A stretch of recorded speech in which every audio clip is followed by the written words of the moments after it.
다 함께 마태복음 5장 9절 2월의 말씀을 함께 암송하시면서 하나님 앞에 예배자로 나아가시겠습니다. 화평하게 하는 자는 복이 있나니 그들이 하나님의 아들이라 일컬음을 받을 것이며 아멘.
하나님께서 오늘 우리에게 주신 말씀은 요한계시록 18장 20절에서 24절까지의 말씀입니다. 하나님의 말씀을 받들어 읽겠습니다.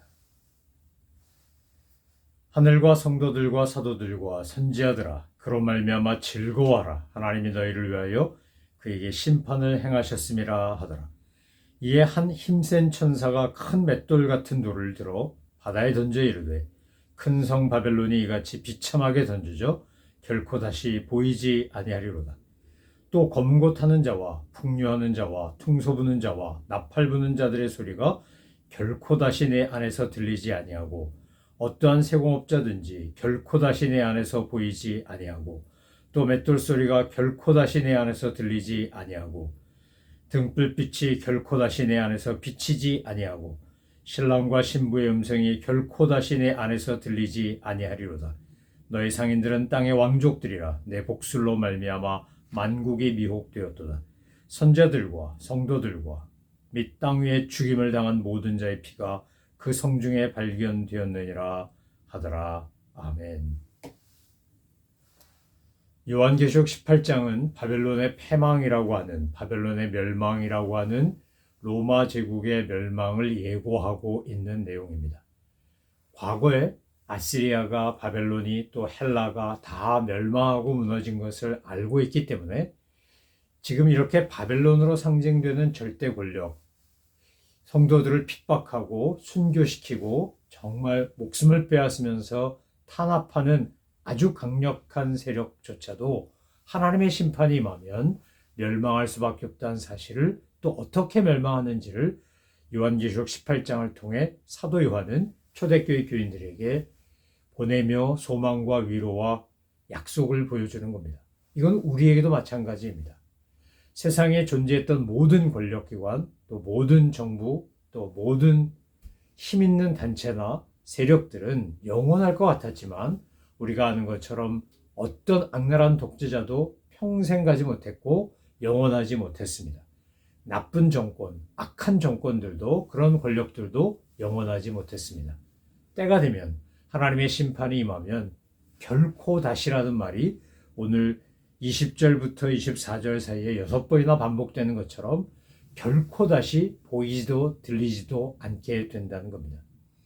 오늘 요한계시록 18장 20절부터 24절까지의 말씀에서 사도 요한이 들려주고 있는 이 바벨론의 패망의 원인들, 또 바벨론이 이렇게 멸망당할 수밖에 없었던 자체 모순과 죄악들이 무엇인지를 자세히 묘사하고 있습니다. 그것은 초대교회 성도들에게 동시에 이중적 경고의 말씀이라고도 할 수 있고 우리에게도 이중적 경고의 말씀이라고 할 수 있습니다. 성도들을 핍박하고 부패하고 다른 사람들을 악하게 만드는 바벨론으로 상징된 로마 제국이 멸망하듯 우리도 거룩하지 않고 순결하지 않고 세상의 것을 탐하며 살면 우리도 멸망할 수 있다는 겁니다. 성도들은 마지막 7 대접 재앙에서 제외된 사람들인데 그것은 그들이 순결한 믿음의 사람이기 때문인 겁니다.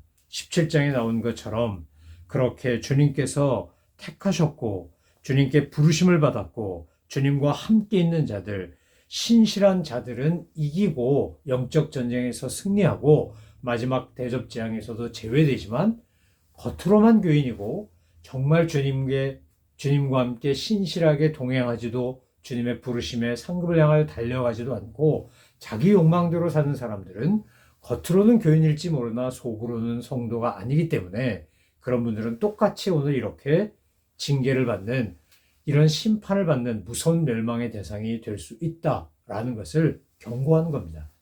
여러분, 믿음 생활, 신앙 생활이라고 하는 것은 그냥 과거에 잘했으면 그걸로 끝나는 게 아니고 오늘도 내일도 모레도 변함없이 언제나 현재 진행형으로 가야 한다고 말씀드렸습니다.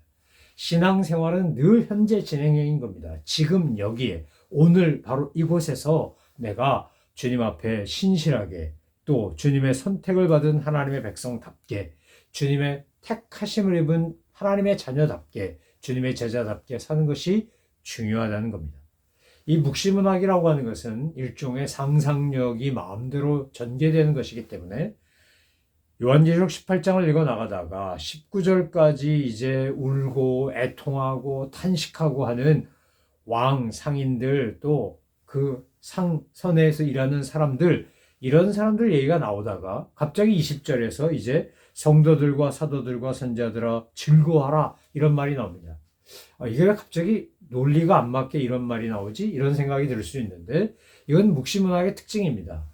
한 장면을 예언하고 묵시적으로 상징적으로 표현하다가 또 다른 장면의 이야기를 하는 겁니다.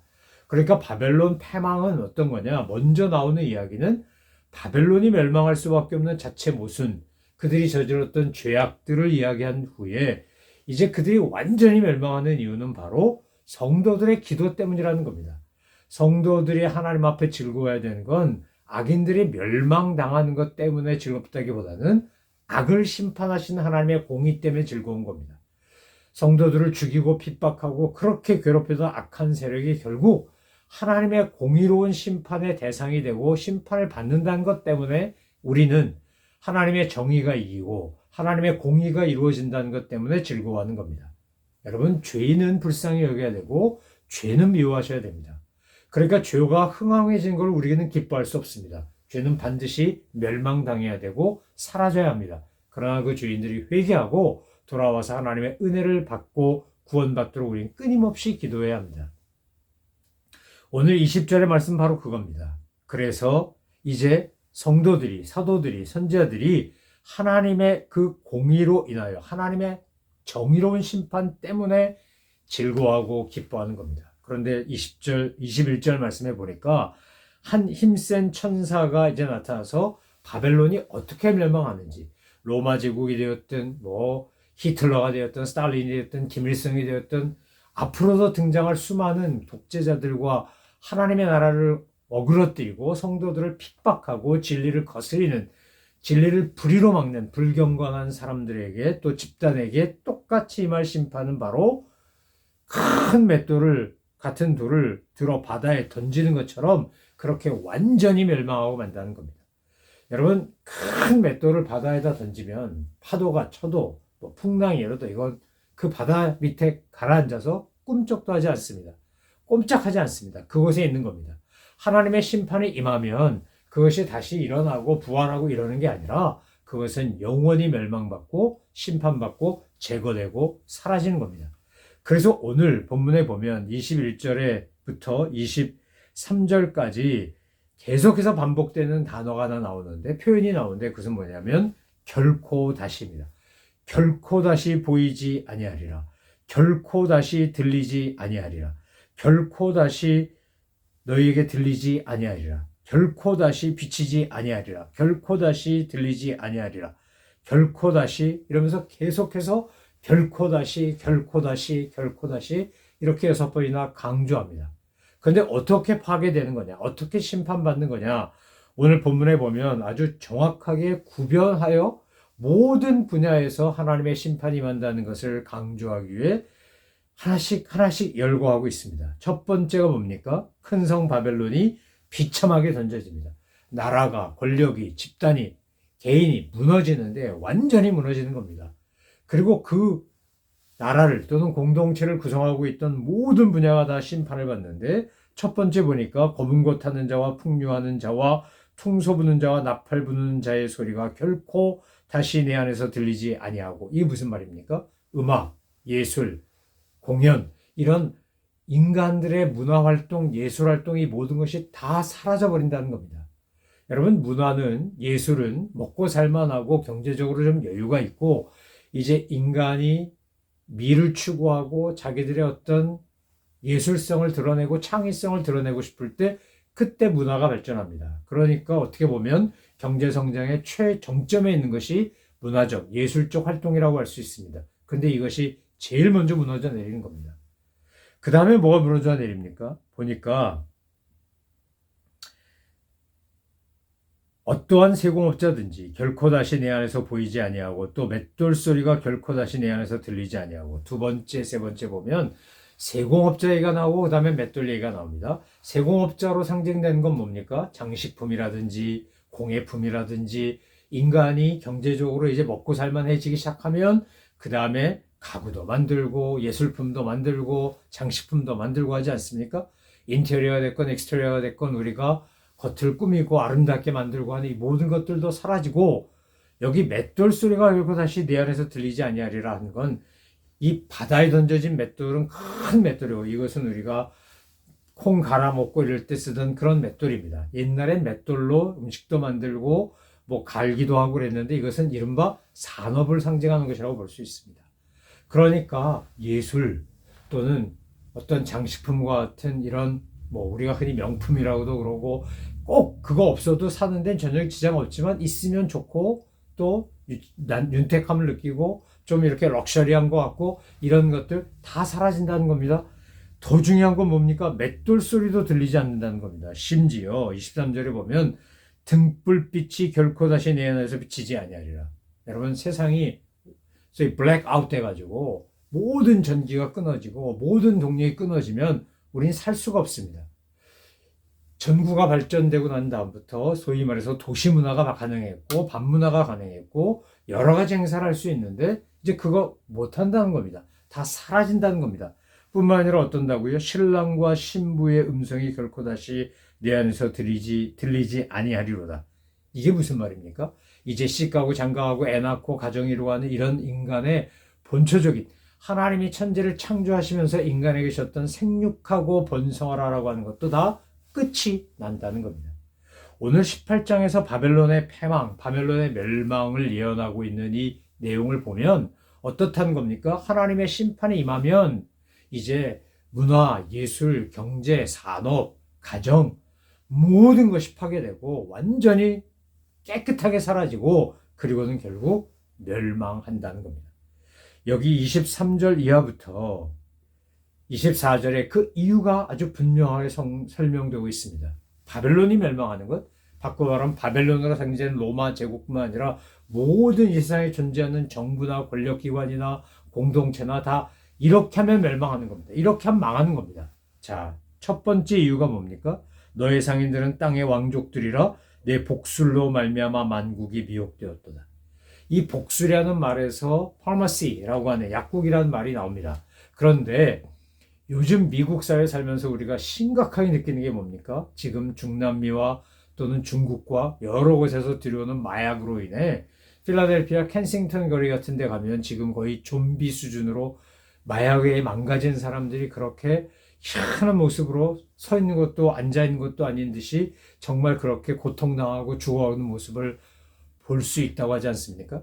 뭐 그건 아닙니까? 지금 이 미국 사회에 곳곳에 얼마나 깊이 들어와 있습니까? 이 마약이 얼마나 지금은 대마초를 공공연하게 이제 팝니다. 거기서 생기는 수익과 거기서 걷어들이는 세금 때문에 주정부가 앞장서서 그런 것을 디스펜서리를 막 만들고 그걸 장려한다고 할 정도로 이제 뭐 의약용 마약이라고 하지만 사실은 어떤 마약도 인간을 다 변화시키고 변주시키고 타락시키고 힘들게 하는 겁니다.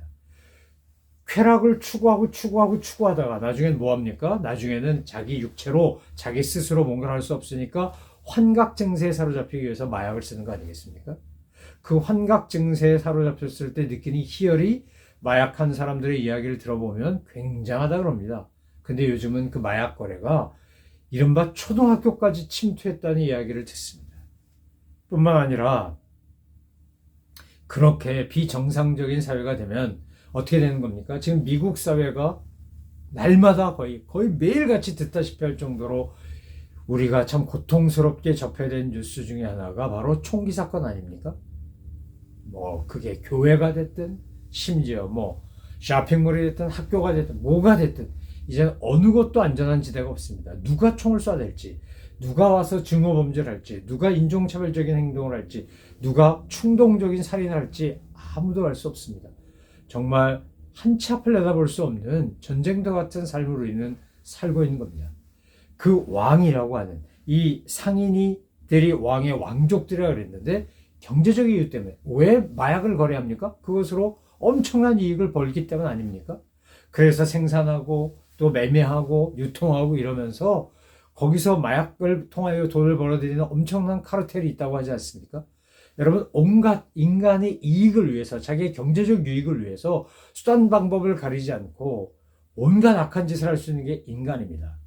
우리가 살고 있는 시카고도 예전에 알카포네라고 하는 유명한 마피아가 있지 않았습니까? 그 이전에도 마피아의 알카포네의 보스들이 있었고 더 그 선배들도 있었는데 그들은 밀주를 하고 매춘 사업을 하고 온갖 악한 일을 하면서 돈을 벌어들이기 위해 사람을 그렇게 인신매매하고 별짓을 다 하는 겁니다. 여러분 오늘 그렇게 경제적인 이익 때문에 자기들의 만족 때문에 쾌락 때문에 물질만능주의 때문에 타락한 바벨론은 반드시 멸망한다는 겁니다. 여러분 돈은 필요한 도구입니다. 돈이 없어야 된다는 말이 아닙니다. 돈을 잘 벌어서 잘 쓰는 거 굉장히 중요합니다. 돈을 사랑하면 안 되지 사용하지 말라는 것이 아닙니다. 두 번째, 오늘 본문에 보면 선지자들과 성도들과 및 그 땅 위에 죽임을 당한 모든 자의 피가 그 성중에서 발견되었느니라 하더라. 진리를 억압하고 하나님의 믿는 백성들을 탄압하고 그들을 죽이고 순교하고 진리를 불경건으로 거스리고 이랬던 것 때문에 결국 로마는 멸망하는 겁니다. 바벨론도 멸망하고요. 아시리아도 멸망하고요. 애굽도 멸망하고요. 모든 하나님을 대적한 세력은 다 무너지게 되어 있습니다. 하나님께서 결코 그것을 좌시하지 않기 때문인 겁니다. 사랑하는 성도 여러분, 우리가 살고 있는 이 미국 땅, 캐나다, 한국, 뭐 어디가 되었든지 간에 우리가 살고 있는 이 땅이 점점 타락하고 변질되어 가고 있음에 우리는 얼마나 속상해하며 안타까워하며 애통하는 심정으로 기도하고 있나요? 인간이 창조된 이후에 원죄를 짓고 난 이후부터 죄는 언제나 인간 사회에 있었습니다. 죄가 없었던 적이 없었습니다. 노아의 홍수로도 바벨탑 사건으로도 그 죄가 해결되지 않았기 때문에 하나님께서 예수님을 이 땅에 보내셔서 우리를 위하여 대신 십자가에서 죽으심으로 우리의 죄값을 대신 탕감하시고 그리고 우리를 구원의 길로 인도하도록 구원의 문을 활짝 여신 거 아닙니까? 그런데 이 복된 복음의 소식이 증거되는데도 불구하고 아직도 복음을 거부하는 수많은 이들이 있습니다. 여러분 우리가 제일 먼저 할 일은 그들을 위하여 애통하며 기도하는 겁니다. 하나님 제 영혼을 불쌍히 여겨주십시오. 하나님의 은혜가 임하지 않으면 결코 회개하지 않습니다. 하나님의 은혜가 임하지 않으면 주님의 택하심과 불강력적인 은총이 없으면 인간은 절대로 자기의 죄를 깨닫고 주님 앞에 돌아오지 못합니다. 인간이 자기의 지성, 이성, 경험을 하나님의 진리보다 더 귀히 여기고 우선시하고 중요시하기 때문입니다. 여러분, 하나님의 생각은 우리 생각과 다르고 하나님의 지혜와 경륜은 우리와 비교가 되지 않는 것입니다. 그럼에도 불구하고 하나님의 은혜가 임하지 않으면 인간들은 교만함에 사로잡혀서 자기를 더 신뢰하고 자기 생각이 더 옳다고 주장하고 자기 경험과 지식만을 가지고 문제를 해결하려고 한다는 겁니다. 여러분, 문제가 해결이 되나요? 인생 어떠한 문제도 하나님의 은혜와 도우심 없이는 해결되지 않습니다. 우리는 이미 하나님 안에서 구원받고 그 은혜를 누리며 산 사람이기 때문에 은혜의 중요성도 알고 은혜에 감사하며 삽니다. 그런데 아직 은혜가 뭔지도 모르고 복음이 뭔지도 모르고 천국에 대한 소망도 없고 하나님 백성으로서의 사명도 없는 이들이 우리 주변에 너무 많습니다.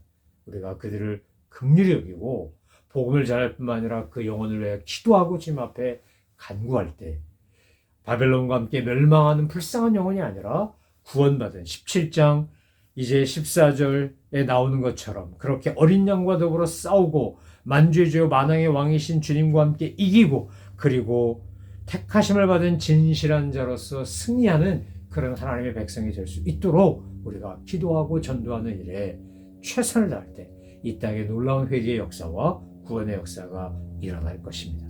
그 놀라운 하나님의 역사를 파트너가 돼서 함께 이루어 가시는 우리 모든 믿음의 식구들 되시기를 소망하며 축원합니다. 기도하겠습니다. 하나님 아버지, 감사합니다. 저희들을 구원하여 주시고 하나님의 자녀 삼아 주셨사오니 하나님의 은혜를 알고 저희들이 은혜에 보답하고자 열심히 복음을 전하는 저희들 다 되게 하여 주옵소서. 감사드리며 예수 그리스도의 이름으로 기도 올려옵나이다. 아멘. 하늘에 계신 우리 아버지, 아버지의 이름을 거룩하게 하시며 아버지의 나라가 오게 하시며 아버지의 뜻이 하늘에서와 같이 땅에서도 이루어지게 하소서. 오늘 우리에게 일용할 양식을 주시고 우리가 우리에게 잘못한 사람을 용서하여 준 것 같이 우리 죄를 용서하여 주시고 우리를 시험에 빠지지 않게 하시고 악에서 구하소서. 나라와 권능과 영광이 영원히 아버지의 것입니다. 아멘.